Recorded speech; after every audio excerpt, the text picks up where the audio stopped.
ஈசாக்கு யாக்கோப்பை அனுப்பிவிட்டான். நீங்க வாய் திறந்து சொல்லுங்க பார்க்கலாம். இதனுடைய உண்மையான அர்த்தம் ஈசாக்கு யாக்கோப்பை துரத்தி விட்டான். நமக்கு தெரியும், பெரிய அந்த பிள்ளையினுடைய ஏசாவினுடைய ஆசீர்வாதத்தை இவன் பெற்றுக் கொள்ளுகிறான். ஒரு பயிற்றம் பருப்பு கூழை கொடுத்து சேஷ்ட புத்திர பாகத்தை பெற்றுக் கொள்ளுகிறான்.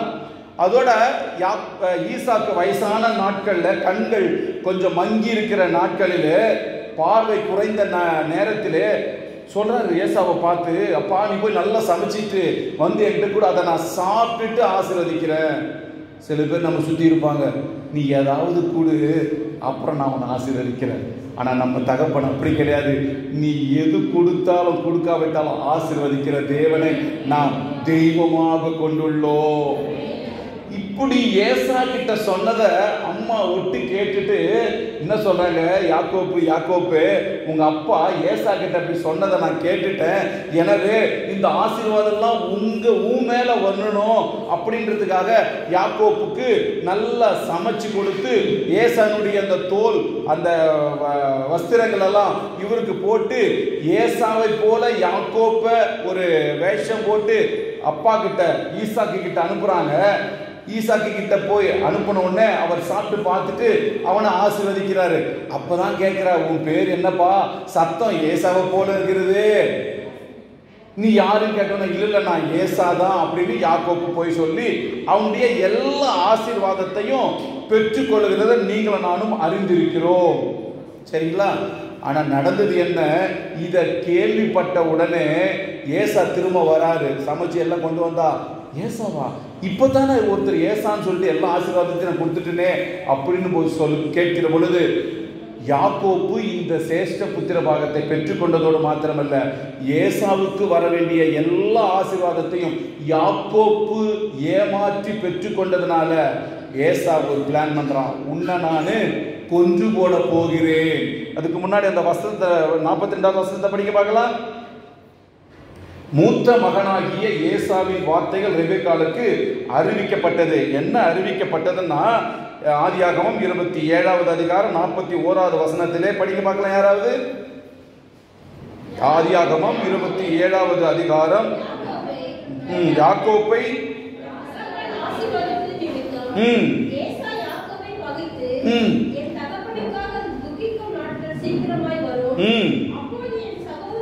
அப்பனா யாக்கோப்புக்காக துக்கிக்கிற நாட்கள் வரும்னா, ஈசாக்கு அவர் மரணம் அடைஞ்சிருவாரு.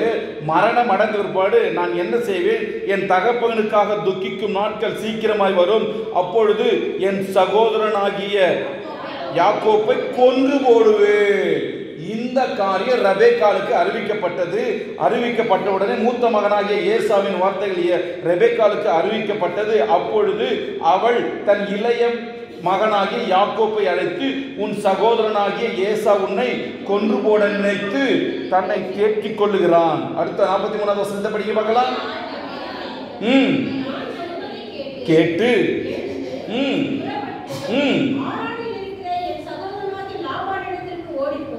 மாமா வீட்டுக்கு போ. அடுத்த வசனத்தை படிங்க. இந்த வார்த்தை நல்லா கவனிங்க. உன் சகோதரனாகிய ஏசாவினுடைய கோபம் தனியும் மட்டும் எவ்வளவு நாளா? ஓகே, நான் உங்களை பார்த்து ஒரு கேள்வி கேட்கிறேன். சில நாள் அப்படின்னா எவ்வளவு நாள்? இப்ப கொஞ்ச நாள்ன்றதுக்கும் சில நாள்ன்றதுக்கு என்ன வித்தியாசம்? அப்ப கொஞ்ச நாள்னா எத்தனை நாள்? ஒரு நாள், 2 நாள், 1 மாசம், 1 வருஷம்? சொல்லுங்க. ஒரு சில நாட்கள். பாருங்க, சில நாட்கள். கோபம் தனிய மட்டும் ஒரு சில நாட்கள். இதை ஏன் உங்ககிட்ட கேட்கிறேன்னா, இந்த செய்தி உங்க மனசுல பதியணும். சில நாட்கள் போய் மாமா வீட்டுல லாபான் வீட்டுல இரு. இவரும் போயிடுறாரு, பெருங்கையோட போறாரு. போயிட்டு பெரிய மகளை கல்யாணம் பண்றதுக்கு எத்தனை வருஷம்? 7 வருஷம். 2வது மகளை கல்யாணம் பண்றதுக்கு தனக்காக எத்தனை வருஷம் வேலை செஞ்சாரு? 6 வருஷம். மொத்தம் எத்தனை ஆச்சு? 20 வருஷமா. அந்த வசனத்தை படிக்க பார்க்கலாம். சில நாள் அவனிடத்திலே இரு. உன் சகோதரன் உன்மேல் வைத்த கோபம் தணிந்தது. நீ அவனுக்கு செய்ததை அவன் மறப்பின். 45வது வசனத்தை படிங்க. தணிந்து நீ அவனுக்கு செய்ததை அவன் மறந்த பின் நான் ஆள் அனுப்பி அவ்விடத்திற்கு உன்னை அழைத்துக் கொள்வேன். நல்லா யோசிங்க. 20 வருஷம் ஆச்சு, ஒருத்தரும் ஈசாக்கு ரெபெக்காளிடத்திலிருந்து ஆள் போகல. யாருன்னா போன மாதிரி இருக்குதா? யாரும் போகல. இவரும் வெயிட் பண்ணி மொத பொண்ணையும் லவ் பண்றாரு, ரெண்டாவது பொண்ணை லவ் பண்றாரு, மாமா ஏமாத்தி ரெண்டாவது பொண்ணை தலையில கட்டுறாரு. அப்புறமா லவ் பண்ண பொண்ணுக்காக 7 வருஷம் 2 7 7 14 தனக்காக தான் குடும்பத்துக்காக நான் வேலை செய்யணுமே, எனக்கு சம்பாதிக்கணுமேன்னு 6 வருஷம் 20 வருஷம் வேலை செஞ்சு ஹார்ட் ஒர்க் பண்றதுல யாக்கோப்பை மிஞ்சிக்கிறதுக்கு யாருமே இல்லை.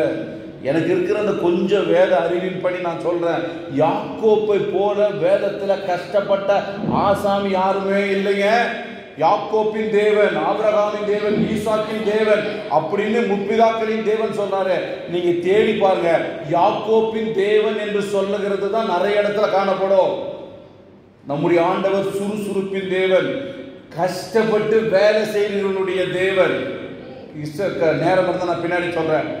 இப்படி 20 வருஷம் அப்பாவால மறக்கடிக்கப்பட்டவன், அம்மாவால மறக்கடிக்கப்பட்டவன். அங்க நம்ம படிச்சோமே, 28வது அதிகாரத்தில் ஈசாக்கு யாக்கோப்பை அனுப்பிவிட்டான்.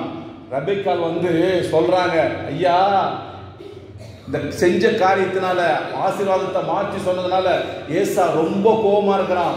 நான் ஒரே நாள்ல 2 பிள்ளைங்களும் கொலை செஞ்சு மறிக்கிறத நான் பார்க்க முடியல, அதனால இவனுங்களை அனுப்பிடுங்க. என்ன அர்த்தம்? இவனை வீட்டை விட்டு துரத்திடுங்க. யார சொல்லுங்க? யாக்கோப்பை வீட்டை விட்டு துரத்திடுங்க. இப்படி துரத்தி விடப்பட்ட ஒரு பிள்ளைதான் யாக்கோப்பு. இதுக்கு பின்னாடி தேவ ரகசியங்கள் நிறைய இருக்கு, கர்த்தருக்கு சித்தமான ஒரு நாளைக்கு சொல்றேன். இப்படி அப்பாவால மறக்கப்பட்டு அம்மாவால மறக்கடிக்கப்பட்டு 20 வருஷம் ஒரு அடிமையை போல மாமாவிடத்தில் வேலை செஞ்ச அவரை பார்த்து கர்த்தர் சொல்லுகிறார், யாக்கோப்பே, இஸ்ரவேலே, நீ என்னால் மறக்கப்படுவது இல்லை. அல்லேலூயா. எங்க அம்மா என்னை ரொம்ப நேசிப்பாங்க. எனக்கும் எங்க அம்மாவுக்கு ஒரு சின்ன பிரச்சனை. அம்மா பிள்ளைக்கு வர சண்டை தானே. என்ன சொல்லிட்டாங்க, நான் உனக்கு அம்மா இல்லை, நீ எனக்கு பிள்ளையே இல்லைடா அப்படின்ட்டாங்க கோபத்தில். சரி, எனக்கும் இல்லை ரத்தம் இல்லையா? இது நடந்து ஒரு 20 வருஷம் ஆகுது. பயங்கர ரொம்ப உற்சாக, ஹை லெவல். நீ என்ன சொல்லிட்டியே அப்பா அம்மா இல்லைன்னு. நான் ஒரு மாதம் அவங்களோட பேசவே இல்லை. திடீர்னு ஒரு நாள் சிஎம்சி மருத்துவமனையில் நான் வேலை செய்து கொண்டு இருக்கிறேன். அந்த கவுண்டர் பார்த்தீங்கன்னா முன்னாடி என்ட்ரன்ஸ், பின்னாடி எனக்கு கவுண்டருக்குள்ளே வருகிற அந்த வழி இருக்கும். பேஷண்ட்ஸ்லாம் முன்னாடி உட்காந்துருப்பாங்க. என்ன நடந்ததுன்னு நாம ரொம்ப சீரியஸாக வேலை செஞ்சுட்ருக்கேன். எங்கள் அம்மா பின்னாடி அந்த என்ட்ரன்ஸில் நின்று கண்களில் தண்ணி. திடீர்னு ஏதோ எதாச்சும் திரும்பி பார்த்தா எங்கள் அம்மா பின்னாடி நின்று அழுதுட்டு இருக்காங்க. நான் இன்னும் அங்கே நின்றுட்டு இருக்கேன். எப்போ வந்ததுன்னா நான் கொஞ்சம் நேரம் ஆயிடுச்சுப்பா. அப்புறம் கொஞ்சம் வேலை எல்லாம் வச்சுட்டு காஃபி டேபிள் அவங்கள கூட்டிகிட்டு போயிட்டு நான் பேசுகிறேன். என்னம்மா ஆச்சு, ஏன் அப்படி எழுதிட்டு இருக்கேன்? வேண்டாம், நான் ஏதோ கோபத்தில் ஒரு வார்த்தை சொல்லிட்டேன்னு அதுக்காக என்கிட்ட பேசாமல் என்னை பார்க்காம வராமல் இருப்பியாடா அப்படின்னு ஓன்னு அழ ஆரம்பிச்சிட்டாங்க. ஒரு தாயின் அன்பு. ஆனால் வேதம் சொல்லுகிறது, தாயும் மறக்கலாம், தந்தையும் மறக்கலாம், தெய்வம் மறக்க மாட்டா. இந்த வருஷத்துல உங்களோட ஒரு சூழ்நிலை எப்படி இருக்குன்னு தெரியலங்கம்மா. ஒரு சகோதரி சொன்னாங்க, எங்க ஐயா இறந்துட்டாரு, ரொம்ப வருத்தமா இருந்தது. ஒரு உறவுகள் போயிருக்கலாம், கூட பிறந்தவங்க நம்ம விட்டு போயிருக்கலாம், சில பேர் நம்மளை மறந்துட்டே இருப்பாங்க. இயேசு நாமத்தில் நான் உங்களை பார்த்து சொல்றேன், நீங்க தேவனால் மறக்கிறது இல்லைங்க. யாக்கோப்பை மறந்துட்டாரு, ரெபெக்காள் மறந்துட்டாங்க யாக்கோப்பை. ஆனா யாக்கோப்பை முன்குறித்த தேவன் தன்னுடைய தாயின் வயிற்றிலே அவனுடைய எலும்புகள் உருவாவதற்கு முன்பதாக முன்குறித்த யாக்கோப்பை கர்த்தர் எப்படி மறக்கலையோ, சரியான நேரத்தில் 2 பரிவாரங்களோடு அவனை திரும்பவும் வர பண்ணினார். அவர் ரகசியத்தை சொல்றவங்களுக்கு கொஞ்சம் வரலாற்றை பார்க்கிற பொழுது யாக்கோப்பு ஈசாக்கினுடைய வீட்டில் இருந்து போகிற பொழுது ஈசாக்கினுடைய சொத்து மதிப்பு எவ்வளவு தெரியுமா? 200 கோடி. எவ்வளவு சொல்லுங்க? அப்பவே 200 கோடி. அவன் ஈசாக்கு யாக்கோப்பை ஆசீர்வதித்த பொழுது அவனுடைய இந்த ஆசீர்வாதங்கள் எல்லாம் அந்த நாட்டில் என்ன பண்ணுவாங்க, அந்த மேய்ப்பனுடைய கோல் என்று ஒன்று இருக்கும், அதுல எழுதி வைத்துக் கொள்வார்கள். அவனுக்கு கொடுக்கப்பட்டது 10 வாக்குத்தத்தங்கள். யாக்கோப்புக்கு 10 வாக்குத்தத்தங்கள் கொடுத்தால் அதை எழுதிவிட்டு அவன் 200 கோடி அப்பாவுடைய சொத்தை விட்டுட்டு வெறும் ஒரே ஒரு எண்ணெய் பாட்டிலை கொடுத்து அனுப்புகிறார். அதையும் அந்த கல் மேல ஊத்தி அபிஷேகம் பண்ணிட்டு போறாரு. சொல்றாரு யாக்கோப்பு, நான் வெறுங்கையாய் போன, கோலியும் தடியுமாக போன, கர்த்தர் என்னை 2 பரிவாரங்களோடு திரும்பி வர பண்ணினார். 2 பரிவாரங்கள்னா நிறைய பேர் 2 சம்சாரம் 2 பொண்டாட்டி இல்ல. பரி என்று சொன்னால் குதிரை. 2 குதிரை வீரர், 2 குதிரை அந்த படை சுமக்கிற அளவுக்கு பெரிய சொத்துக்களோடு போகிற பொழுது ஈசாக்கு இருந்த 200 கோடி சொத்து. ஆனா யாக்கோப்பு திரும்பி வருகிற பொழுது ஏறக்குறைய 2000 கோடி மதிப்புள்ள சொத்துக்களோடு திரும்பி வந்தார். கரங்களை தட்டி தேவனுக்கு மகிமை செலுத்துங்க பார்க்கலாம். சும்மா சொல்லல, உங்களையும் என்னை பார்த்து நீ என்னால் மறக்கப்படுவதில்லை என்று. எனக்கு அன்பான தேவனுடைய பிள்ளைகளே, சபையோரே, 2 வாரம் ஆச்சு எனக்கு இவ்வளவு பிரச்சனை, இவ்வளவு பாடு, இவ்வளவு வேதனை என்னால தாங்க முடியல. சொல்றாரு ஆண்டவரே, நீங்க வாக்குத்தத்தத்தை கிளைம் பண்ணுங்க. இயேசு சுவாமி, நீங்க வாக்குத்தத்தம் பண்ணிருக்கீங்க, வாக்குத்தத்தத்தில் உண்மை உள்ளவர், நீங்க எனக்கு வாக்குத்தத்தம் பண்ணிருக்கீங்களா, இந்த வாக்குத்தத்தத்தின் படியே எனக்கு செய்வீராக. வேதத்தில் இருக்கிற ஏறக்குறைய 15000 வாக்குத்தத்தங்கள் இயேசு கிறிஸ்துவுக்குள்ளாக நமக்கு ஆம் என்றும் ஆமென் என்றும் இருக்கிறது. 2000 கோடி சொத்துக்களோடு வருகிற அந்த யாக்கோப்பை எப்படி கர்த்தர் பழுகி பெருக செய்தாரோ, உங்களையும் இந்த வருஷத்துல யாரெல்லாம் அவருடைய மன விருப்பத்தின்படி நடக்கிறீங்களோ, யாரெல்லாம் அந்த வார்த்தையின்படி நடக்கிறீங்களோ, யாரெல்லாம் ஆண்டவருக்கு கீழ்ப்படிந்து நடக்கிறீங்களோ, தேவ பயத்தோடு நடக்கிறீங்களோ, துதியோடு ஸ்தோத்திரத்தோடு அவருடைய சமூகத்தில் காணப்படுகிறீர்களோ, ஆண்டவர் நீங்க நினைக்கிறதுக்கும் ஜெபிக்கிறதுக்கும் அதிகமாக செய்ய உங்களுக்கு போதுமானவராய் இருக்கிறார். உங்க ஜெபத்தை விட்டுடாதீங்க, துதியை விட்டுடாதீங்க. ஒரு மாலை பொழுதுல ஒரு வாலிபன் என்ன செய்தானா, வாழ்க்கையை வெறுத்து விட்டான். சோதனை மேல் சோதனை, போதுமடா சாமி என்று ஒரு பாடலை முழங்கிக் கொண்டு அந்த கடற்கரை சாலையிலே அந்த ஓரத்தில் நடந்து போய் கொண்டே இருக்கிறான். வாழ்க்கையை வெறுத்து விட்டு, தோல்விகள் எல்லாம், ஏமாற்றங்கள், உறவுகள் கைவிட்டார்கள், பெற்றவர்களும் என்னை மறந்து விட்டார்கள், என்னை கண்டுகொள்ளவில்லை. அப்படி நடந்துகிட்டு போயிருக்கிற நேரத்தில் ஒரு நம்ம பழைய பாட்டிமார்கள் இடுப்புல ஒரு வெத்தலைப்பாக்கு சுருக்கு பை வச்சிருப்பாங்க இல்லையா, அந்த மாதிரி ஒரு பை அவனுடைய காலில் படுது. இந்த வாலிபன் எடுத்து பார்க்கிறான். அந்த விரக்தி, அந்த எரிச்சல், சோகம், மனக்குழப்பம், திறந்து பார்த்தா ஏதோ இருக்குது. என்ன, ஒரு சில காரியங்கள், சில கற்களும் கூட இருந்தது. அதை எடுத்து ஒன்னா தூக்கி அந்த கடற்கரையில் வீசுகிறான். வீசிக்கொண்டே வீசிக்கொண்டே வீசிக்கொண்டே போய் கொண்டிருக்கிறான். இன்னும் சில கற்கள் தான் இருக்கிறது. அதற்குள்ளே வீடு வந்து விடுகிறது. வீட்டுக்குள் வந்து சேர்ந்து தண்ணீர் குடித்து விட்டு அந்த மீதம் இருக்கிற அந்த சுருக்கு பைய மேடை மேல் வைத்து விட்டு ஒரு சில கற்கள் அப்படியே சிதறி கிடைக்கிறது. அப்பொழுதுதான் அந்த வாலிபன் பார்க்கிறான், அந்த வெளிச்சப்பட்டு அந்த கற்கள் மின்னுகிறதை பார்க்கிறான்.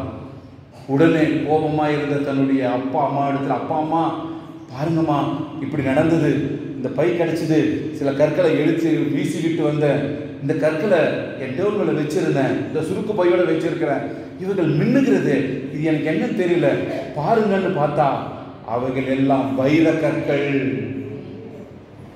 என்னடா பண்ண மிச்ச கல்லெல்லாம் கேட்டா, அந்த அலையில இந்த கடற்கரையில தூக்கி விசிறடிச்சிட்டப்பா. ஐயோ, இவைகளெல்லாம் விலை மதிக்க முடியாத பல கோடி மதிப்புள்ள வைரங்கள், ரத்தினங்கள் ஆயிட்டே, என்னடா இப்படி பண்ணிட்ட, எனக்கு தெரியல, புரியாத வயசு, தெரியாத வயசு, பரவாயில்லை, இருக்கிற இந்த கற்களை வைத்து உன் வாழ்க்கையை நீ மேம்படுத்திக்கொள் என்று நான் உதவி செய்கிறேன் என்று சொன்ன அப்பா அம்மா சொன்னாங்களாம். சந்தோஷமடைந்தான் அந்த வாலிபன். நான் உங்களை பார்த்து சொல்றேன், அநேக வைர கற்களை கடந்த வருஷத்துல தூக்கி போட்டுட்டோம், அநேக வாக்குத்தத்தங்களை தூக்கி போட்டுட்டோம், அநேக பெரியவர்களுடைய அறிவுரைகளை தூக்கி போட்டுட்டோம். மீண்டும் கடையில் சென்று அதை நாம தேடி எடுக்க முடியாது. தொலைந்ததாக இருக்கட்டும், எரிந்ததாக இருக்கட்டும், இன்னும் கையில இருக்கிற சில வைரங்களை, சில வாக்கு தத்தங்களை, இந்த வேதத்தின் மகத்துவங்களை கையில வைத்துக் கொண்டு இந்த வருஷத்துல பிரயாணம் பண்ணுங்க. கர்த்தர் நிச்சயமாக உங்களை ஆசீர்வதித்து உங்களை உயர்த்துவார்.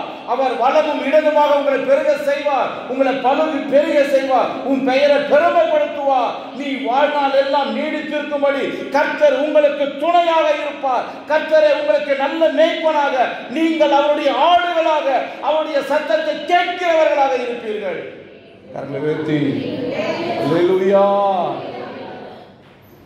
விலை மதிப்பில்லாத வைர கற்களை தூக்கி எரிச்சிட்டோம். கடந்த வருஷத்துல எத்தனையோ மணி நேரங்களை ஜெபிக்க மறந்துட்டோம், துதிக்க மறந்துட்டோம்.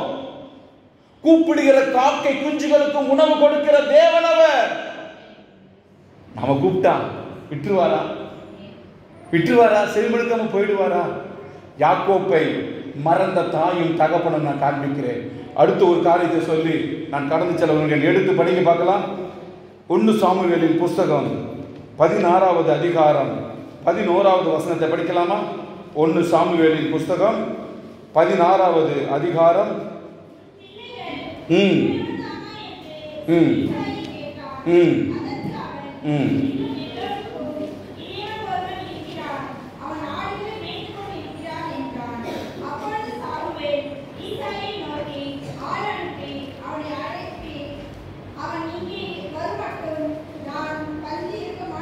போதும், உன் பிள்ளைகள் இவ்வளவு தானா? இந்த வசனத்தை ஏதாவது படிச்ச மாதிரி கேட்ட மாதிரி தெரியுதா?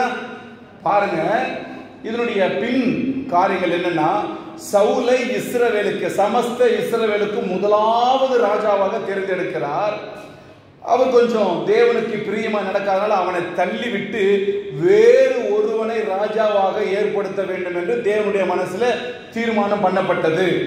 அப்போ சாமுவேலை பார்த்து கர்த்தர் சொல்லுகிறார், நீ எழுந்து ஈசாயின் வீட்டுக்கு போ. அந்த நாட்கள்ல சாமுவேல் பெரிய தீர்க்கதரிசி. சாமுவேல் வராருன்னா அவங்க நடுங்கிடுவாங்க. ஐயோ, இந்த மனுஷன் வராரே, சொன்னா அப்படியே நடந்துருமே. அப்போ சாமுவேல் கர்த்தரை பார்த்து கேட்கிறார், ஐயா தெய்வமே, நான் இப்படி போனா நான் எதுக்காக வரேன்னு எல்லாம் பயப்படுவாங்களே, நான் என்ன பண்ணட்டும்? அப்ப சொல்றாரு, நீ பலி விருந்துக்கு போற மாதிரி ஈசாயின் வீட்டுக்கு போ. ஈசா யாருங்க? தாவீதுடைய அப்பா. ஈசாயும் சாதாரணமான ஆள் கிடையாது, பெரிய செல்வந்தன். ஆனா வாழ்க்கையில சில தப்பு பண்ணிட்டு தாவீதுடைய பிறப்பின் நிமித்தமாக அவருடைய பேர் கெட்டு போயிடுச்சு. ஈசாயியே நாடு கடத்தி விடலாம், இவனுடைய நடத்தை சரி கிடையாது, தாவீதின் பிறப்பின் நிமித்தமாக. அது ஒரு பெரிய ஸ்டோரி. அதனால அப்பொழுது இருக்கிற அந்த சனகரிப் சங்கத்தார் என்ன பண்றாங்க, ஈசாயை அந்த பதவியை விட்டு தூக்கிடணும்.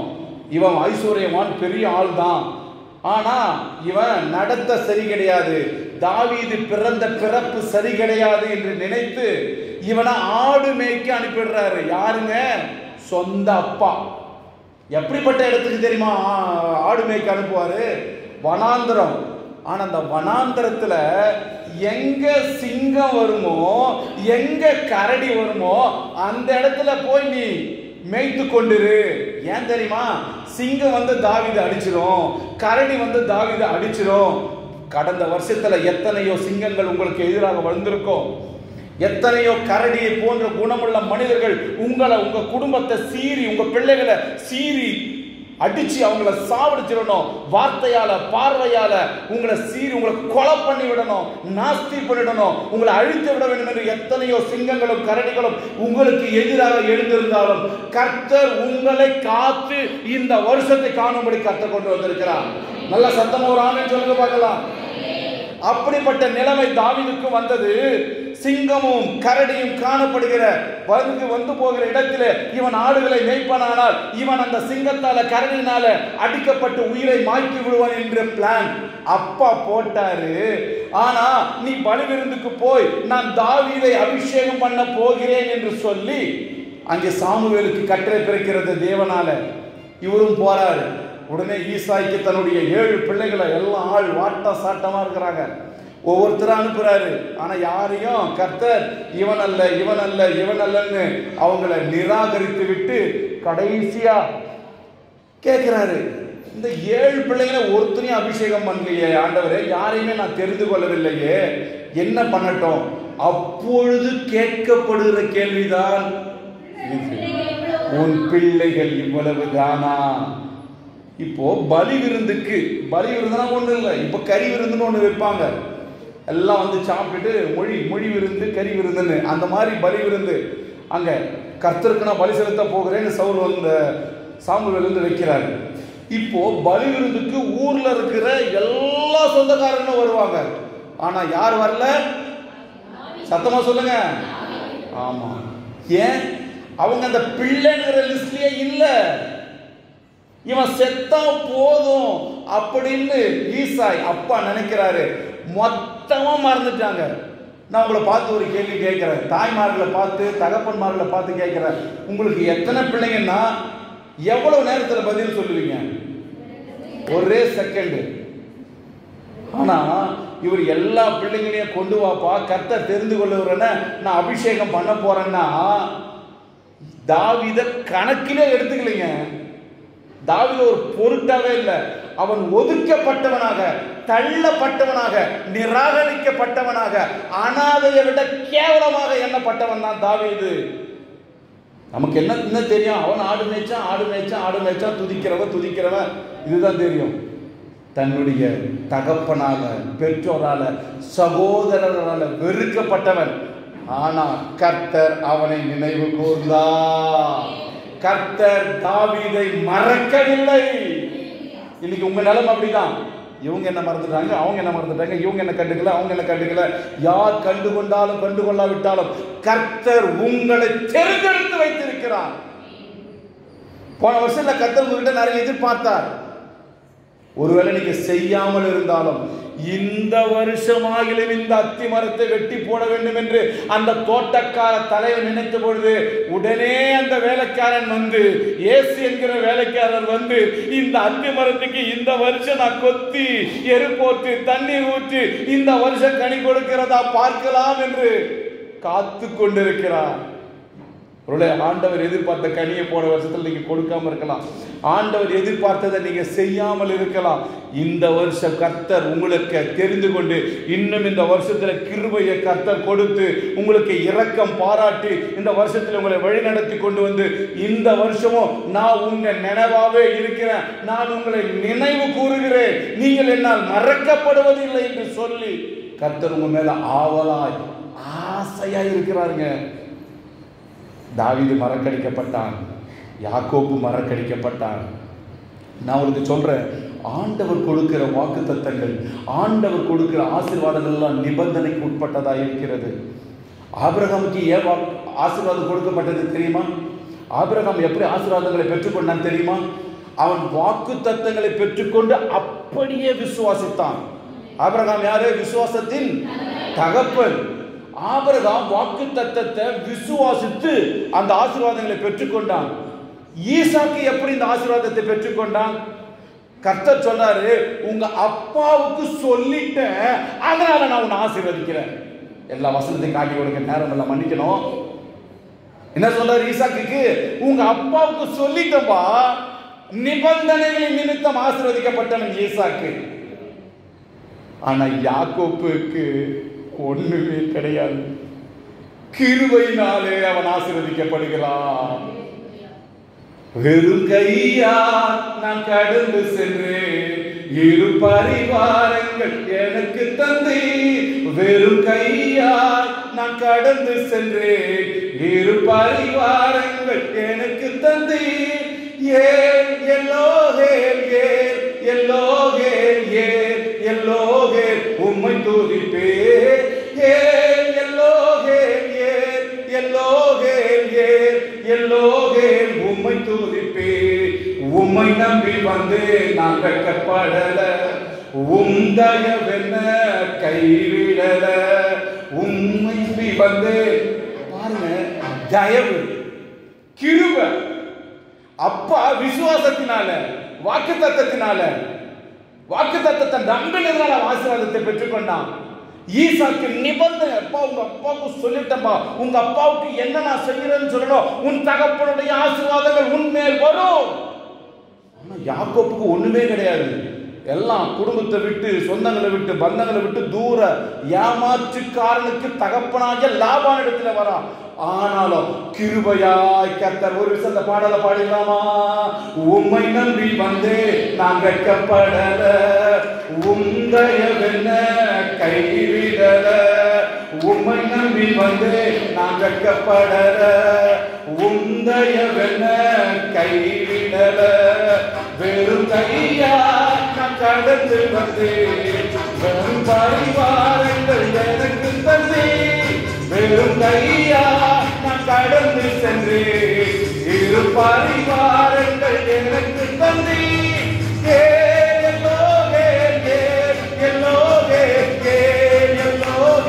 உம்மை தோறி கரையில் தட்டி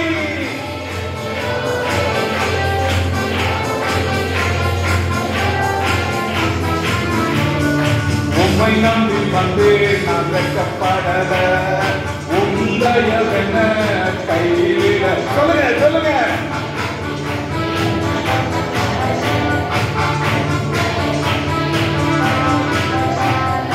காயப்பட்டு நின்றேன், கண்ணீரில் சென்றேன். காயப்பட்டு நின்றேன், கண்ணீரில் சென்றேன். கலங்கின எனக்காக இறங்கி வந்தேன். உடன்படிக்கை என்னோடு செய்து இறந்திட்ட யாவர் திரும்ப தந்தி. உடன்படிக்கை என்னோடு செய்து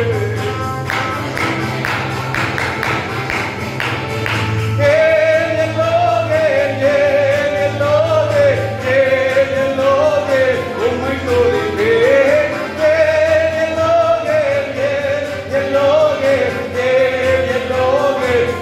தோறிப்பேன். உம்மை நம்பி வந்து நான் வெட்கப்பா. கரையை தட்டி உற்சாகமாக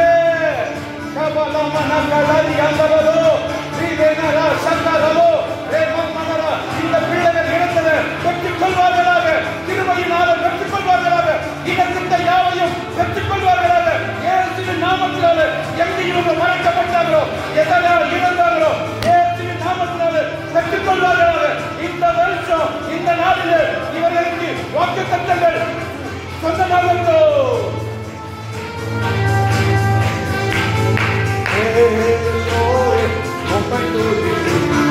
வேண்டியோ எல்லாம் விடை பெற்ற போதும், வேண்டியதெல்லாம் எனக்கு தந்து.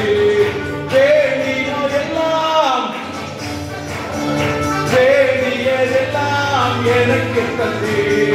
பரதேசியா நான் தங்கினத சுதந்திரமாக. ஓ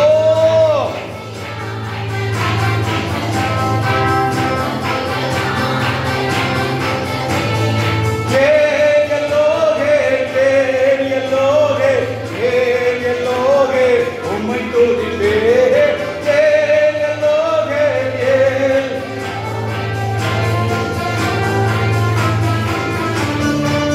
அல்லேலூயா. இன்னும் பாடி ஆராதிக்கணும்னு ரொம்ப ஆசை. ஆனா அந்த பாட்டுல பாழா போனது வேகமா ஓடுதுங்க. சொல்லுங்க, பரதேசியா நான் தங்கினது. சொல்லுங்க, எத்தனை பேர் நம்மளை பரதேசியா பார்த்தாங்க.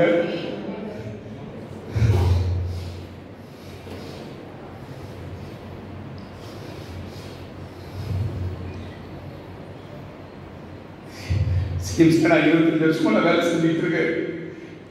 25 வருஷத்துக்கு முன்னாடி நான் ஒரு உடம்புல ஒரு சின்ன அலர்ஜி ட்ரீட்மெண்ட்டுக்கு போகிறேன் நான்.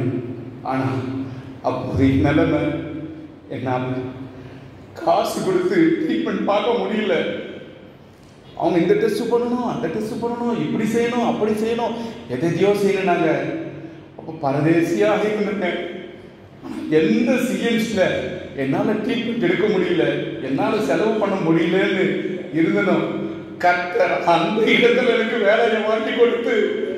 இன்றைக்கு ஒரு பைசாவும் இல்லாம ஃப்ரீயா ட்ரீட்மெண்ட், எனக்கு என் கூட பிறந்தவர்களுக்கு எங்க அப்பா அம்மாவுக்கு ஃப்ரீயா ட்ரீட்மெண்ட் கொடுக்கிற அளவுக்கு பரதேசியா இருந்த என்ன சுதந்திரமாய் மாற்றி விட்டார். நான் சொன்ன போன தடவை வரும்போது இந்த ஆபரேஷன் குறித்து நான் ரொம்ப பேச எனக்கு நேரம் இல்லை. அந்த ஆபரேஷன் சகோதரருடைய மனைவி தான் அந்த இடத்துல இன்சார்ஜா இருக்கிறாங்க. எனக்கு 3.5 லட்சம் நான் செலவு செய்ய வேண்டியதாக இருக்கும் இந்த தலையில அந்த பிரெயின் டியூமர் ஆபரேஷன் வந்துட்டு. ஆனா கர்த்தர் ஒரு பைசாவும் இல்லாம கர்த்தர் இலவசமா அழகா சுகத்தோடு பலத்தோடு ஆரோக்கியமா இன்னைக்கு உங்க முன்னாடி இருக்கும்படி கிருபை செய்திருக்கார். கரங்களை தட்டிட்டே மகிமைப்படுத்துவோமா? உண்மையிலேயே இந்த ஆண்டவருடைய அந்த அன்பு, ஆண்டவருடைய அந்த கிருபையை நினைச்சு பார்க்கிற பொழுது ஜெபம் கூட பண்ண முடியாது, வெறும் கண்ணீரை மட்டுமே காணிக்கையாக செலுத்த முடிகிறது. யாக்கோப்பு பெற்றவர்கள் மறந்து விட்டார்கள், கர்த்தர் மறக்கலைங்க. தாவீத அப்பா மறந்துட்டாரு, ஆனா கர்த்தர் மறக்கல. இன்னும் ஒரு காரியத்தை சொல்லி நான் உங்களுக்கு கடந்து செல்ல விரும்புகிறேன். எடுத்து படிக்க பார்க்கலாம். ஏசாயா 49வது அதிகாரம். ஏசாயா 49வது அதிகாரம் 15வது வசனத்தை படிச்சிருக்க பார்க்கலாம். ஏசாயா 49வது அதிகாரம். ஸ்திரியானவள் தன் கர்ப்பத்தின் பிள்ளைக்கு இறங்காமல் தன் பாலகனை மறப்பாளோ? அவர்கள் மறந்தாலோ நான் உங்களை மறப்பது இல்லை. இங்க அம்மாமார்கள் நிறைய பேர் இருக்கீங்க, நிச்சயமா சொல்லுங்க, உங்க பிள்ளைங்களை நீங்க மறக்க முடியுமா? சில பேர் அப்படியே அப்படி இருக்கிறத பார்த்தா நான் மறந்து எத்தனையோ நாள் ஆயிடுச்சுங்கிற மாதிரி இருக்குது. இங்க என்ன சொல்லப்பட்டிருக்கிறது? இந்த வசனத்தை எத்தனை பேருக்கு தெரியும்? பைபிளை பார்க்காம பதில் சொல்றோம். இங்க எத்தனை ஸ்திரீகளை குறித்து சொல்லப்பட்டிருக்கிறது? ஒரு ஸ்திரீ. சூப்பராக சொல்றாங்க. நான் கூட இப்படிதாங்க படிச்சுட்டு இருந்தேன். ஒரு நாள் ஆவியானவர் எனக்கு உதவி செய்தாங்க. அவர்கள் மறந்தாலும் நான் உங்களை. இப்ப அவர்கள் என்கிறது ஒருமையா பன்மையா? அப்ப நீங்க ஒரு அம்மான்றீங்களா? எப்படி ஆவியானவர் தப்பு பண்ணிட்டாரோ? ஆவியானவர் மாற்றி இப்போ நல்லா உணர்ந்து படிக்க பார்க்கலாம். ஸ்திரியானவள், எல்லாரும் சேர்ந்து படிக்கலாமா? ஸ்திரியானவள் தன் கர்ப்பத்தின் பிள்ளைக்கு இறங்காமல் தன் பாலகனை மறப்பாலோ? அவர்கள் மறந்தாலும் நான் உன்னை மறப்பதில்லை. பக்கத்தில் கையை பிடிச்சி இல்லைன்னா நேரம் பார்த்து அம்மாமார்கள் மறந்தாலும் சொல்லுங்க. அவங்களை பார்த்து அம்மாமார்கள் மறந்தாலும் ஆண்டவர் மறக்கிறதில்லை. இங்கே 2 அம்மாக்களை குறித்து சொல்லப்பட்டிருக்கிறது. ஒரு அம்மா யாருன்னா ஸ்திரியானவள் தன் கர்ப்பத்தின் பிள்ளைக்கு இறங்காமல் போட்டிருக்காரு. தன்னுடைய கர்ப்பத்தின் பிள்ளைக்கு பிரெக்னண்டா இருக்கிறாங்களே அந்த அம்மா ஒரு அம்மா. இன்னொரு அம்மா யாருன்னா இறங்காமல் தன் பாலகனை மறப்பாளோ? இப்ப கர்ப்பத்தில் இருக்கிற ஒரு அம்மாவை குறித்து சொல்லப்பட்டுட்டு குழந்தையை பெற்றெடுத்த ஒரு அம்மாவை குறித்து சொல்லப்பட்டிருக்கிறது. இதனால தான் அவர்கள் மறந்தாலும் நான் உன்னை மறப்பதில்லை. ஒரு ஆமீன் சொல்றீங்களா? அப்படியே வசனத்தோட அப்படியே பின்னி பிணைஞ்சிட்டீங்க நீங்களாம். ஆமீன் அல்லேலூயா சொல்றதுக்கு கூட மறந்துட்டீங்க. Super, nice. நல்லா புரிஞ்சுக்கோங்க. எங்க அம்மா ஒன்று சொல்லுவாங்க, வாயை கட்டினா பிள்ளை, வயிற்ற கட்டினா. இந்த கர்ப்பமா இருக்கிறவங்க இஷ்டத்துக்கு சாப்பிட முடியாது. செங்கல்ல சாப்பிட கூட சாப்பிடுவாங்க. சில நேரத்தில் பப்பா ஏதோ சில காரியத்தை, ஏன்னா கர்ப்பம் களைஞ்சிரும், சூடான பொருள் சாப்பிட்டா அது களைஞ்சிரும் அப்படின்றதுனால என்ன பண்ணுவாங்க, சில பொருட்களை சாப்பிட முடியாது கர்ப்பமா இருக்கிறவங்க. அப்படி மறந்து சாப்பிட ஒரு கர்ப்பவதிகள் இருக்காங்களா? இல்ல. ஒன்னொன்னு பால் கொடுக்கிற பொழுதும் எல்லாத்தையும் சாப்பிட முடியாது.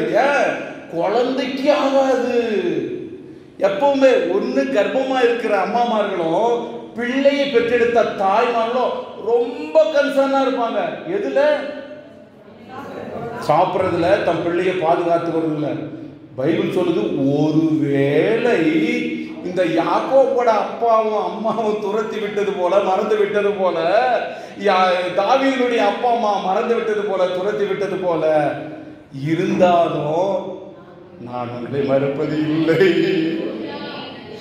ஆண்டவர்களை பார்த்து சொன்னார், நான் உங்களை மறப்பது இல்லை. எத்தனை நியூஸ் நம்ம கேள்விப்படுறோம்.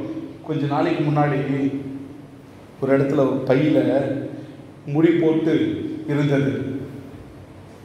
நாய்கள் அதை மோந்து பார்க்க காவல்துறைக்கு ஒரு செய்தி கொடுக்கப்பட்டிருந்தது. அதை போயிட்டு திறந்து பார்த்தா ஒரு பிள்ளை அதில் உள்ள கட்டியிருக்கிறாங்க, இறந்து போயிட்டு இருந்தது. பெற்ற குழந்தைகளை இப்படியா தூக்கி போடுகிற ஒரு கேவலமான உலகத்தில் வாழ்ந்து கொண்டிருக்கிறோம்.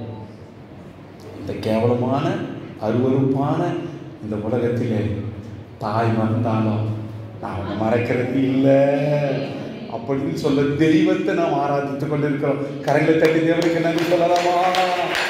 அல்லேலூயா. ஒரு நாளும் என்னை மறவா தெய்வம் நீரே, நன்றியோடு உம்மை துதிக்கிறேன். கமா, ஒரு நாளும் என்னை மறவா தெய்வம் நீரே, நன்றியோடு உம்மை துதிக்கிறேன். கைதடி, ஒரு நாளும் என்னை மறவா தெய்வம் நீரே, நன்றியோடு உம்மை துதிக்கிறேன். நன்றி இயேசுவே, என்னாலும் இயேசுவே. எல்லாரும்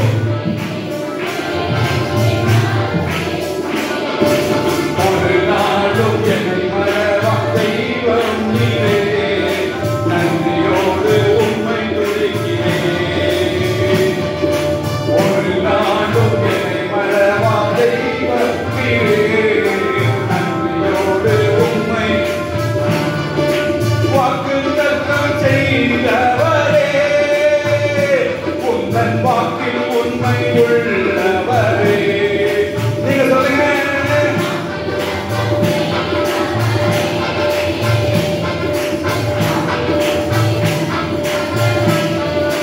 யார் மறந்தாலும் நான் மறவேனே, யார் மறந்தாலும் நான் மறவேனே. இந்த வாக்கெனக்கு தந்தவர், யார் மறந்தாலும் நான் மறவேனே. என்ற வாக்கெனக்கு தந்தவரே, நன்றி இயேசுவே. என்னாலும் எல்லாரும் நன்றி இயேசுவே, என்னாலும் இயேசுவே. நன்றி இயேசுவே, என்னாலும் இயேசுவே. ஒரு நாளும் என்னை மறவா தெய்வம் நீரே, நன்றியோடு உம்மை. பின்னாடி இருக்கிற எல்லாரும் சேர்ந்து, ஒரு நாளும் என்னை மறவா.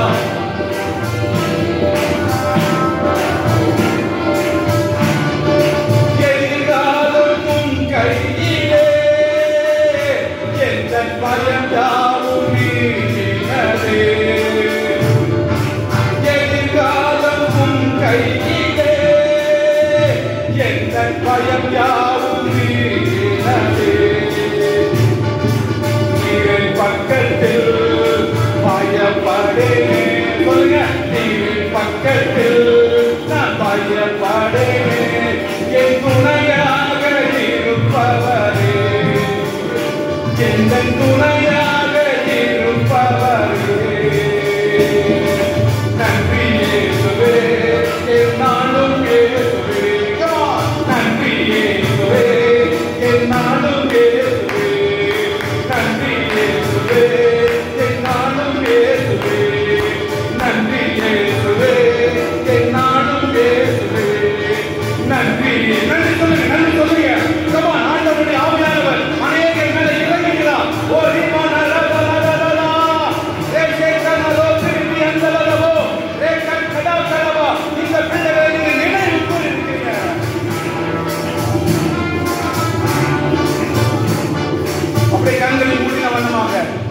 அப்படி கண்ணை மூடி இந்த 2025 எப்படி இருக்குமோ, என்ன 4 மணிக்கெல்லாம் எழுப்பி என்ன போராட செய்த தேவன் ஏன் என்ன அப்படி நடத்தினான்னு தெரியல. ஒருவேளை எத்தனை பேர் பயத்தோடு இவங்க மறந்துட்டாங்க, அவங்க மறந்துட்டாங்க, இவங்க என்ன கண்டுகொள்ளவில்லை, அவங்க என்ன கண்டுகொள்ளவில்லை, என் உறவு, என் ஜாதி, என் ஜந்தம், என் சொந்த பந்தம், உடன் பிறந்தவர்கள், என் ஃப்ரெண்ட்ஸ், ஆண்டவர்களை பார்த்து சொல்லுகிறார், யார் மறந்தாலும் நான் மறவேனே, யார் மறந்தாலும் நான் மறவேனே என்ற வாக்கெனக்கு தந்தவரே. புருஷன் இல்ல, மனைவி இல்ல, பிள்ளைகள் கருதலையே போயிட்டாங்க. இவங்க அவங்கள லவ் பண்றாங்க, அவங்க இவங்கள லவ் பண்றாங்க. என்ன அன்பு செய்ய யாருமே இல்லையே. சிஸ்டர், பிரதர், வாலிப தம்பி, தங்கச்சி, நீ நம்மளவங்க எல்லாம் அவங்கள விட்டு போயிடுவாங்க. அவங்களை நேசிக்கிற அன்பு தெய்வம் உனக்காக ஜீவனை கொடுத்த, உன் பாவத்துக்காக சாபத்துக்காக தன்னுடைய ஜீவ பலியாக உயர்ச்சி விட்டவர் இந்த ஆலயத்தில் பக்கத்தில் உள்ள ஆவி கொண்டிருக்கிறார். ஆண்டவரே, உடைய பிள்ளைகளை பாருங்க சுவாமி.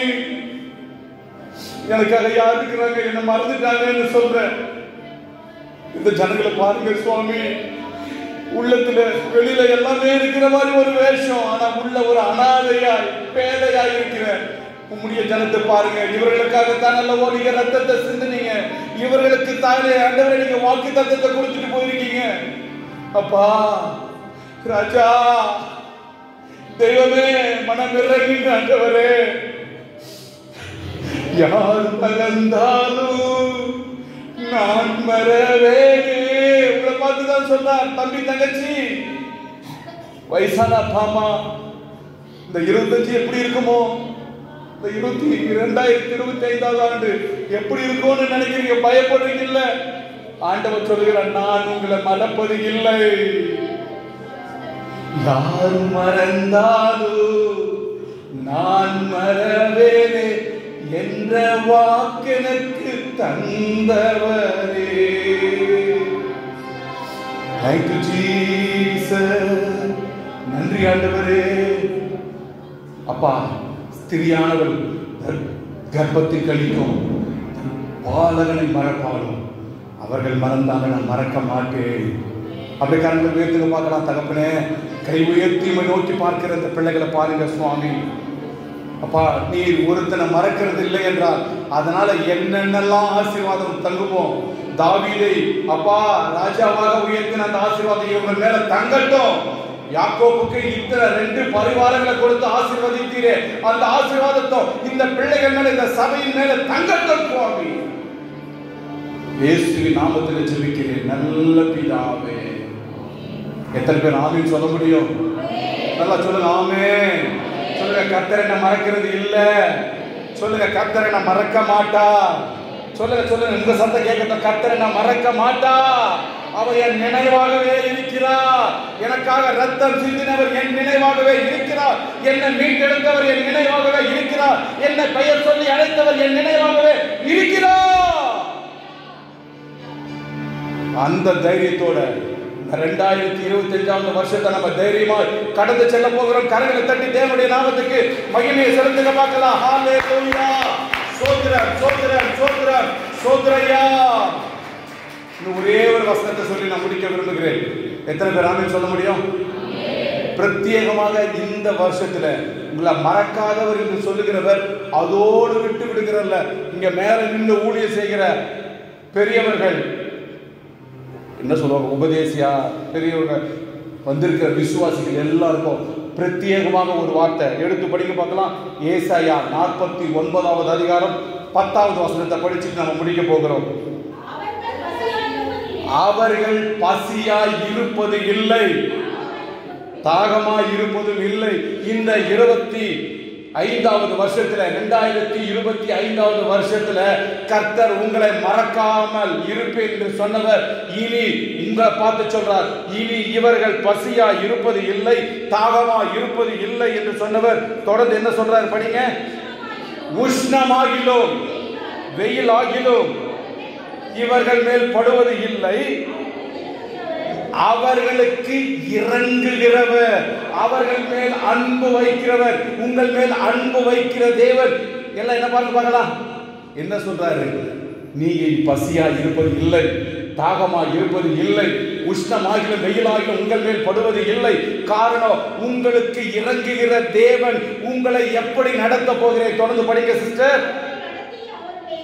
அவர்களுக்கு இறங்குகிறவர் அவர்களை நடத்தி, சொல்லுங்க சொல்லுங்க, என் கூட சொல்லுங்க பார்க்கலாம். என்னை நடத்தி, சொல்லுங்க, எங்களை நடத்தி.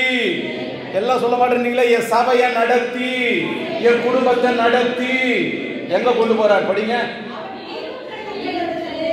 அவர்களை நீரூற்றண்டைக்கு கொண்டு போய் விடுகிறார். நல்ல சத்தமா, இன்னும் சத்தமா. உங்களை பசியா இருப்பதில்லை, தாகமா இருப்பதில்லை, வெயில் ஆகிலும் உஷ்ணமாகிலும் உங்களை படுகிறது படாது. இதெல்லாம் சாத்தியமாங்க? எவனுக்கு பசி எடுக்காம இருக்கும்? யாருக்கு தாகம் இல்லாம இருக்கும்? உஷ்ணம் வராம இருக்கும்? வெயில் படாம இருக்கும்? ஒரு இடத்துக்கு வந்தா இவை எல்லாம் சாத்தியமாகும். எங்க தெரியுமா? நீர்ப்பாய்ச்சலான இடத்திற்கு வந்தால் இது சாத்தியம். வெயில், சென்னையில கொளுத்தும் வெயில், ஆனா அந்த பீச் கிட்ட போய் நின்று பார்க்கலாம், இருக்கும். இந்த நீர் பாய்ச்சலான இடத்துல உங்களுக்கு தண்ணியும் இருக்கும், சாப்பாடு, பழம், காய்கறிகள், வெஜிடபிள்ஸ், கீரை எல்லாம் கிடைக்கும். அங்க உஷ்ணமும் தெரியாது, வெயில் பட்டாலும் உங்களுக்கு அதனுடைய வெப்பம் உங்களை தாக்காது. ஏன்னா உங்களை இந்த வருஷத்துல நீங்க ஒத்துழைச்சீங்கன்னா, நீங்க கீழ்ப்படுத்தீங்கன்னா, உங்களுக்கு இறங்குகிறவர்னா என்ன? உங்க மேல அன்புள்ள தேவன் உங்களை நீரூற்றண்டைக்கு கொண்டு போய் விடுகிறார். நீரூற்றன்றது எது தெரியுமா? உன்னத பாட்டின் புஸ்தகம் 4வது அதிகாரம் 12வது வசனத்துல, நீங்கள் மறைவு கட்டப்பட்ட நீரூற்று. சபைக்கு இன்னொரு பெயர் ஆண்டவர் எழுதி வைத்திருக்கிறது, என்ன தெரியுமா? மறைவு கட்டப்பட்ட நீரூற்று. யாரெல்லாம் சரியான நேரத்துக்கு சரியான ஆவியோடு உண்மையோடு வந்து இந்த ஆலயத்திலே தேவனை தொழுது கொள்கிற பொழுது, இந்த நீரூற்று, இந்த பலிபீடத்தில் இருந்து தேவன் அந்த பொங்கி எழுகிற அந்த நீரூற்றினால உங்களை ஆசீர்வதித்து திருப்திப்படுத்தி நடத்துகிறார். பண்டிகையின் கடைசி நாளிலே அந்த 33.5 வயசு மிகுந்த அந்த வாலிபனாகிய இயேசு கிறிஸ்து பண்டிகையின் பிரதான நாளிலே மிகுந்த சத்தமிட்டு ஒரு காரியத்தை சொல்லுகிறார். எவர்கள் தாகமாக இருக்கிறார்களோ அவர்கள் என்னிடத்திலே வந்து என்னிடத்திலே பானம் பண்ண கடவர்கள். என்னிடத்திலே விசுவாசமாக இருக்கிறவர்களுடைய உள்ளத்தில் இருந்து ஜீவ நதிகள் புறப்படும். ஒரு அனுபவம், நீங்க நீர்ப்பாய்ச்சலான தோட்டத்துக்கு வந்து அங்க இருக்கிற ஆசீர்வாதத்தை பெற்றுக்கொள்கிறது. மற்றொரு அனுபவம், நீங்களே நீர்ப்பாய்ச்சலான தோட்டத்தை போல மாறி நீங்கள் மற்றவர்களுக்கு ஆசீர்வாதமாய் மாறிவிட வேண்டும் என்று தேவன் உங்கள் பேரில் சித்தமாயிருக்கிறார். நீங்க ஒருத்தருக்காக ஜெபம் பண்ணும்போது அற்புதம் நடக்கும். நீங்க ஒருத்தருக்காக ஜெபிக்கிற பொழுது அவர்களுக்கு ஆறுதல் படுவார்கள். சிஸ்டர் உங்ககிட்ட பேசினா இயேசு சாமி கிட்ட பேசின மாதிரி இருந்தது. பிரதர், நீங்க எனக்கு ஜெபம் பண்ணும்போது ஆண்டவரே என் தலைமையில கை வச்சு ஜெபம் பண்ணது போல இருந்தது. இந்த விசுவாசத்தோட நீங்க ஆண்டவர்கிட்ட இருந்து நீங்க இந்த சபைக்கு வந்து அந்த நீரோடைகளில் இருக்கிற மான்கள் நீரோடையை வாஞ்சித்து கதறது போல உங்களுக்கு கொடுக்கப்பட்ட அந்த பொறுப்பாளரிடத்தில் அடங்கி இருந்து அந்த தாகத்தோடு நீங்க இந்த நீர்ப்பாய்ச்சலான தோட்டத்துக்கு வருகிற பொழுது உங்களுடைய தாகத்துக்கு தண்ணீரோ, உங்களுடைய பசிக்கு உணவும் கிடைக்கும். உங்களை நடத்துகிறார். உங்களை நடத்த தேவனுடைய சித்தத்தை நீங்க விட்டு கொடுக்கிற பொழுது அவர் உங்களை நடத்துவாங்க. எனக்கும் சிஎம்சிக்கும் சம்பந்தமே இல்லை. எங்க அப்பா ஒரு மிலிட்டரி பர்சன். என் நாட்டி நரம்பு, ஊன், சத, ரத்தம், எலும்பு எல்லாத்திலையும் நான் எப்படியாவது இந்த டிஃபென்ஸ் போர்ஸ்ல ஜாயின் பண்ணி ஆர்மியில் ஒரு பெரிய போஸ்டுக்கு போயிடணும்னு நான் நினைச்சேன். ஆனா குருடனை அவனுடைய பாதையில அவனுக்கு தெரியாம நடத்துகிறவர் எனக்கு சிஎம்சியில் வேலையை வாங்கி கொடுத்து இன்றைக்கு அநேகருக்கு ஆசீர்வாதமாய் எனக்கும் ஆசீர்வாதமாய் நடத்தினவர் உங்களை இந்த வருஷத்திலே அப்படியா சில நேரத்தில் சுற்றி வர பண்ணுவார், சிலரை நேர் வழியாய் நடத்துவார், சிலரை அந்த கரவலான ஆடுகளை நடத்துகிறது கூட மெதுவாக நடத்துவார். ஆனா ஒன்னே ஒண்ணு, எவர்கள் தேவனுடைய ஆவியினாலே நடத்தப்படுகிறார்களோ அவர்கள் தேவனுடைய புத்திரராய் இருக்கிறார்கள். ஆவியானவர் இயேசுவை வனாந்தரத்துக்கு கொண்டு போனாராம். 40 நாட்கள் உபவாசத்தோடு திரும்பி வருகிற பொழுது எப்படி தெரியுமா வந்தாரு? அவருடைய கீர்த்தி அந்த தேசமெங்கும் பரவினதாம். ஆவியானுடைய நடந்ததற்கு விட்டு கொடுக்கிற பொழுது அந்த நீர் பாய்ச்சலான தோட்டம் உங்களுக்கு கிடைக்கும். எனக்கு என்ன தெரியுமா, நீங்க நீர் பாய்ச்சலான தோட்டத்துக்கு வந்து வந்து வந்து நீங்களே நீர் பாய்ச்சலான தோட்டமாய் மறைவு கட்டப்பட்ட நீரூற்றாய் மாறிவிட வேண்டும். அதுதான் என் ஆசை. நான் உண்மையிலே காலையிலிருந்து நான் போராடிக்கிட்டு இருந்தேன். என்ன ஆண்டவரே, என்ன ஆண்டவரே, என்ன ஆண்டவரே. ஆனா இங்க வந்ததுக்கு அப்புறமா தான் தெரியுது, ஆண்டவருக்கு ஏதோ ஒரு காரியத்தை உங்களுக்காக வைத்திருக்கிறார். நான் விசுவாசிக்கிறேன், நிச்சயமா தேவர்களோடு பேசியிருக்கிறார். நீங்க தேவனால் மறக்கப்படுவதில்லை. யாரா இருந்தாலும் பாருங்க, உங்களிடத்துல தேவனுக்கு பிரியமில்லாத காரியங்கள் யாக்கோபை போல எத்தனாய் போய் பேசுங்களா திருடுகிறவர்களா இருந்தாலும் கர்த்தர் உங்களை நேசித்து உங்களை இஸ்ரவேலாய் மாற்றி உங்களை அவருடைய சித்தத்துக்கு நடத்த அவர் வாஞ்சிக்கிறார், அவர் விருப்பம் வைத்திருக்கிறார். நீங்கள் நான் விட்டு கொடுத்தா அழகா நடத்த போதுமானவர். கண்களை மூடி நம்ம ஜெபிக்கலாமா? கண்களை மூடி, ஆண்டவரே, இந்த வருஷத்துல என் மாமிசம் என் சுயம் என்னை நடத்தக்கூடாது. நீர் என்னை மறக்காத தேவனாயிருக்கிறீரே அப்பா, நீங்களே என்னை நடத்துங்க, நீங்களே என்னை நடத்துங்க, என் பிள்ளையை நடத்துங்க. உங்களால உங்க பிள்ளையை நடத்த முடியாது பிரதர் சிஸ்டர், பெரியவங்களே, உங்க பிள்ளைகளை நீங்க நடத்த முடியாது. இருக்கிற ஒரு கேவலமான மோசமான ஒரு உலகத்திலே நீங்களும் நாங்கள் வாழ்ந்து கொண்டிருக்கிறோம். உங்க பிள்ளை உங்க கண் முன்னாடி இருந்து கொண்டே வேறு ஒரு உலகத்திலே வாழ்ந்து கொண்டிருக்கிற மாயமான உலகத்திலே நீங்களும் நானும் வாழ்ந்து கொண்டிருக்கிறோம். ஆனா அவனை ஆவியானவர் நடத்துவாரானால் சரியான இடத்துக்கு அவனை கொண்டு போக முடியும். கண்களை மூடி ஒரே ஒரு நிமிஷம் உங்க பிள்ளைகளுக்காக, இந்த சபைக்காக, உங்களுக்காக நீங்க ஜெபிக்க பார்க்கலாம். நான் உங்களை மறக்க மாட்டேன் என்று சொன்னவர். அல்லேலூயா. யார் மறந்தாலும் நான் மறவேனே. சொல்லுங்க, யார் மறந்தாலும் நான் மறவேனே என்ற வாக்கெனக்கு தந்தவரே. யார் மறந்தாலும் நான் மறவேனே என்ற வாக்கெனக்கு தந்தவர். நன்றின்னு சொல்லுங்க பார்க்கலாம். நன்றி இயேசுவே, என்னாலும் இயேசுவே. நன்றி இயேசுவே, என்னாலும் இயேசுவே. ஒரு நாளும் என்னை மறவா தெய்வம் நீரே. நன்றியோடு உம்மை துதிக்கிறேன். ஒரு நாளும் என்னை மறவா தெய்வம் நீரே. நன்றியோடு உம்மை துதிக்கிறேன். எதிர்காலம் உம் கையிலே, எங்கள் பயம் யாவும் நீங்கினது. அப்படி போட, எதிர்காலம் உம் கையிலே, என் பயம் யாவும்